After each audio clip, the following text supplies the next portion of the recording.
और इस कार्रवाई को किया गया। अर्ली मॉर्निंग 2 से 3 बजे के बीच में वहाँ पुलिस पहुँचती है और फिर वहाँ कार्रवाई होती है। इन लोगों को चेतावनी दी जाती है कि आप सरेंडर करिए। उसमें से 2 लोग सरेंडर करते हैं, बाकी के लोग भाग जाते हैं। सोन नदी इलाका से हथियार के साथ 6 गो बालू माफिया गिरफ्तार। पटना पुलिस के बड़ा कार्रवाई। ई कार्रवाई लगातार जारी बा। खबर का बा सब बताई भोजपुरिया समाचार। पटना के एसपी या एसएसपी कार्तिकेय शर्मा के बयान भी सुनाई भोजपुरिया समाचार। चैनल को नया बानी तो सब्सक्राइब करी, फेसबुक पेज को देखतानी तो फॉलो करी। देखला के बाद खबर के शेयर जरूर करी। बिहार के राजधानी पटना में बालू माफिया के खिलाफ पुलिस के लगातार कार्रवाई जारी बा। एतवार के बिहटा थाना क्षेत्र के अहमदाबाद सोन नदी इलाका में पटना पुलिस छापेमारी क के 6 गो अपराधी के गिरफ्तार कैलस।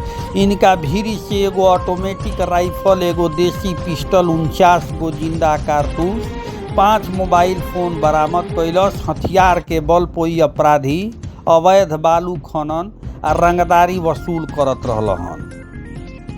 पुलिस सूत्र के अनुसार अहमदाबाद सोन नदी क्षेत्र में अनीश कुमार और इनकर साथी के द्वारा अत्याधुनिक हथियार के बल पर अवैध बालू खनन कइल जात रहे। नाव चालक आ स्थानीय लोग में दहशत फैलावे खातिर खुलेआम हथियार लहरावल जात रहे। गुप्त सूचना मिलला के बाद पटना वेस्ट एसपी भानु प्रताप सिंह के नेतृत्व में एगो विशेष टीम गठित कइल गई। टीम तुरंत छापेमारी क के 6 गो अपराधी के मौका से गिरफ्तार कैलस। सब आरोपी के पहचान क लिहल गइल बा। इ सब आरोपी भोजपुर जिला के निवासी बतावल जाता रहे। पुलिस इनका से पूछताछ क के गिरोह के अन्य सदस्य तक पहुँचे के कोशिश कर रहल बिया। भानु प्रताप सिंह पश्चिमी एसपी पटना बतावतानी कि गुप्त सूचना के आधार पर तुरंत कार्रवाई कइल गइल। पकड़ल गइल आरोपी के भीरी आधुनिक हथियार बरामद भइल।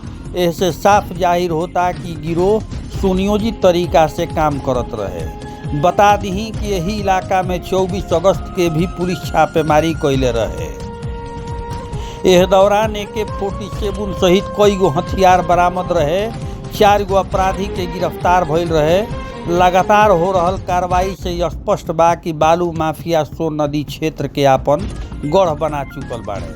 ओही जे पटना एसएसपी कार्तिकेय शर्मा कहतनी कि बिहटा आसपास के इलाका में लंबा समय से बालू माफिया सक्रिय बाड़े।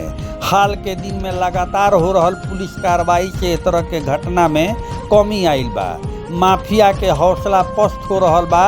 अवैध बालू कारोबार पर नकेल कसल जा रहल बा। पुलिस साफ कइले बिया कि कार्रवाई खाली शुरुआत ह। अवैध बालू कारोबार से जुड़ल हर शख्स पे कड़ा नजर रखल जा रहल बा। टीम अब गिरोह के नेटवर्क, सप्लाई चेन, पैसा के स्रोत जांच कर रहल बिया। आवे वाला दिन में और बड़ा कार्रवाई हुई। पटना पुलिस के तोड़ कार्रवाई से एक बार फिर साबित हो गई कि प्रशासन अवैध खनन से जुड़ल अपराधी के खिलाफ सख्त रुख अपनैले बिया। हथियार के बल पर खनन, लोग के डरा धमका के वसूली करे वाला अपराधी के गिरफ्तारी से इलाका के लोग राहत के सांस लेले बा। पुलिस स्पष्ट संदेश दिले बिया कि बालू के काला खेल अब ना चली।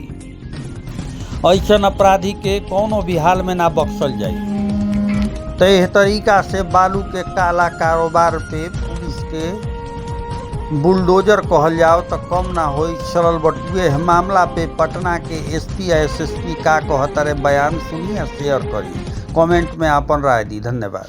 जैसा कि अभी सर के द्वारा आप लोगों को बताया गया था कि इसमें 6 अभियुक्तों की गिरफ्तारी की गई है और 1 सेमी ऑटोमेटेड राइफल, 1 देसी पिस्टल और 49 जिंदा कारतूस और 5 मोबाइल फोन जब्त किए गए। और पूर्व में AK-47 भी हम लोगों ने इसमें बरामद की थी। तो उस क्षेत्र में विशेषकर सोन नदी और गंगा नदी का जो क्षेत्र है उसमें नाव के माध्यम से बालू का उत्खनन होता है और वहाँ 2 तरह का मुख्य अपराध होता है। पहला ये कि वहाँ बालू का उत्खनन हो रहा है, वही अपने आप में एक अपराध है, इलीगल माइनिंग। दूसरा, जो लोग वहाँ से बालू उत्खनन करके ले जाते हैं तो उनसे पर नाव के हिसाब से 3000 से लेकर 6000 रुपए की वसूली की जाती है। इसके अलावा जो नाविक यात्रियों को एक किनारे से दूसरे किनारे तक ले जाते हैं तो उनसे भी पर फेरी के हिसाब से एक्सटॉर्शन इन रंगदारों द्वारा किया जाता है। तो इसमें ये 2 तरह के मुख्य अपराध सम्मिलित थे। इन्हीं पर काबू पाने के लिए वरीय पुलिस अधीक्षक महोदय पटना द्वारा हम लोगों को दिशा निर्देश प्राप्त था। उसी में हमारी इसमें इंटेंसिव कार्रवाई हो रही है। तो कल हम लोगों के पास इनपुट ये था कि ये लोग अमनाबाद नाम की जो जगह है, वहाँ पर ये इस तरह की घटनाओं को अंजाम दे रहे हैं और चूँकि पुलिस इसमें लगातार कार्रवाई कर रही है, एक्सपोज़ ना हो जाए, तो इसको बड़े अच्छे ढंग से प्लान किया गया था और एक भाड़े की नाव ली गई थी, जो बालू खनन के कारण उपयोग होती थी। उसमें हमारी पूरी टीम सिविल ड्रेस में थी और कुछ वर्दी में गए थे, जिन्होंने बाद में कोर्ट में जाकर ये वर्दी चेंज की थी, जिससे किसी को शक न हो और इस कार्रवाई को किया गया। अर्ली मॉर्निंग 2 से 3 बजे के बीच में वहाँ पुलिस पहुँचती है और फिर वहाँ कार्रवाई होती है। इन लोगों को चेतावनी दी जाती है कि आप सरेंडर करिए। उसमें से 2 लोग सरेंडर करते हैं, बाकी के लोग भाग जाते हैं। 2 लोगों को गिरफ्तार किया जाता है, उनके पास से एक देसी पिस्टल बरामद होती है, कुछ कारतूस बरामद होते हैं। फिर एक सर्च ऑपरेशन वहाँ पर चलाया जाता है, तब तक बाकी का फोर्स भी वहाँ बैकअप के लिए आ जाता है और फिर एक अन्य 2 व्यक्तियों को भी पकड़ा जाता है, फिर उनके पास से भी कुछ कारतूस बरामद होते हैं। इसके पश्चात 2 व्यक्ति और पकड़ाए जाते हैं, उसमें एक व्यक्ति के पास से सेमी ऑटोमेटेड राइफल होती है, जो पुलिस को टारगेट करता है हिट करने की, लेकिन उसी समय एसएचओ मनेर द्वारा उसको चेतावनी दी जाती है कि अगर आप करोगे तो आपको गोली मार दी जाएगी। तो उनको साथ ही साथ हवाई फायर भी किया जाता है। उसी क्रम में वो डर के सरेंडर भी कर देता है और राइफल भी पुलिस को दे देता है, उसको भी अरेस्ट किया जाता है और इस तरह से ऑपरेशन किया गया था और 9:30 बजे के आसपास सुबह मॉर्निंग में खत्म हुआ और अभी इन 6 अभियुक्तों को गिरफ्तार कर लिया गया है। इनका पूर्व में आपराधिक इतिहास रहा है और ये इस तरह की डकैती की, साथ ही साथ एक्सटॉर्शन की और इल्लीगल माइनिंग की जो अपराध है, उनको ये अंजाम। ये सभी कहाँ के रहने वाले हैं और हथियार कहाँ से लाया गया था? इसमें पूछताछ हम लोगों की चल रही है, इसमें बड़ा नेक्सस है और हथियार कई जगहों से आने की इसकी संभावना है। एग्जैक्ट क्या है, और भी जो लोग हैं जिनसे इन लोगों ने लिया है, उनकी जब अरेस्टिंग होगी तब उसमें पता चलेगा। कुछ लोग इसमें कोइलवर के रहने वाले हैं, कुछ सरैया के हैं और कुछ सरमधा के रहने वाले हैं। किस गैंग के सदस्य थे? ये अनीस का गैंग है इसमें और ये गैंग संचालित करता है और पूर्व में भी इस गैंग की एक्टिविटी इस क्षेत्र में देखी गई है बरसों से और पुराना गैंग। अनीस कहाँ है? अनीस की गिरफ्तारी नहीं हो चुकी और नहीं हो सकी है, उसकी गिरफ्तारी के लिए प्रयास किया जा रहा है। क्या लग रहा है सर, इससे कमी कुछ आएगी क्या? जिस तरह से पहले लगातार फायरिंग की जाती थी, लगातार हत्याएं होती थी, गोली चलती थी, क्या लग रहा है पूरी तरह से पटना पुलिस उस पर नजर बना के रखी हुई है और इससे कितना कमी है? जब से सर एसएसपी सर का निर्देश हमें प्राप्त हुआ था, आप देखिए इसमें 2 महीने के अंदर एक भी सिंगल इंसिडेंट न तो मर्डर का न फायरिंग का मनेर बेटा और ओसवाली क्षेत्र में दर्ज हुआ। पटना के अंतर्गत 2 थाने बाउंड्री जिनकी लगती है यहाँ से बिल्कुल आरा वाले डिस्ट्रिक्ट सारण, एक भी सिंगल इंसिडेंट नहीं हुआ है। उसी का परिणाम है। ऐसा नहीं, ये तो उपलब्धियां हैं। पुलिस के ऑपरेशंस अल्टरनेट डेज पर चल रहे हैं, 1 दिन बाद 2 दिन बाद, कभी-कभी लगातार चलते हैं, दिन में भी जाते हैं। कोई भी न तो फायरिंग की घटना हुई है और न ही ऐसी कोई मर्डर की घटना हुई है। ये जो घटनाएं बिल्कुल शून्य स्तर पर आई। माइनिंग भी आप वहाँ देखोगे, जब करीबन हम लोग उसमें डाटा कलेक्ट कर रहे हैं, 200 से 300 के आसपास नाव हुआ करती थी 2-3 साल पहले।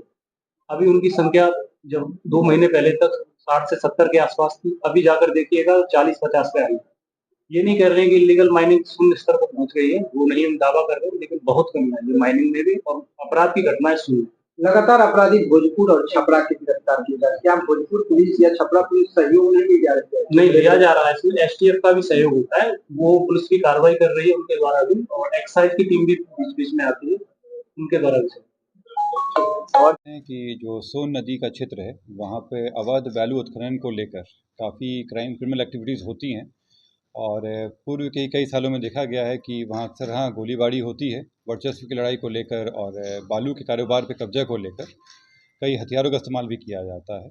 इसी में इसको कंट्रोल करने के लिए और इसको समाप्त करने के लिए पटना पुलिस के द्वारा काफ़ी कारगर प्लान बनाया गया था। इसका नेतृत्व इस समय नगर पुलिस अधीक्षक पश्चिमी के द्वारा किया जा रहा है और इसमें डोमिनेंस के लिए पुलिस के द्वारा लगातार वहाँ पे, चाहे वो ज़मीन से हो या नाव के द्वारा हो, नदी में लगातार कार्रवाई की जा रही है। और आप लोग अवगत भी हैं कि 24 अगस्त को AK-47 भी बरामद हुआ था और इसी क्रम में लगातार वहाँ पे रेड छापेमारी चल रही थी। कल भी वहाँ पे नगर पुलिस अधीक्षक पश्चिमी के नेतृत्व में कार्रवाई करते हुए वहाँ पे कार्रवाई की गई और इसमें 6 लोगों को गिरफ्तार किया गया है। उनके पास से एक 3.315 बोर का एक सेमी ऑटोमेटेड राइफल, एक देसी पिस्टल और 49 जिंदा कारतूस बरामद किया गया है। ऑपरेशन के बारे में डिटेल्स जो हैं नगर पुलिस अधीक्षक पश्चिमी बताएंगे आप लोगों को। मैं आप लोगों को ये भी ऐड कर दूं कि इसी का एक जो कि पुलिस की एक्टिविटी वहाँ काफ़ी बढ़ी हुई है, इसी कारण से आप लोग देखे होंगे कि इस वर्ष कोई भी अप्रिय घटना इस तरह की नहीं हुई है। पुलिस के प्रेजेंस के कारण ही वहाँ पे जो अभी शांति बनी हुई है और पुलिस लगातार वहाँ पे अपनी मुस्तैदी रहेगी और जो भी अपराध कर्मी हैं, जिस तरह के हथियार हैं, उस पर भी हम लोग जल्दी रिकवर कर लेंगे।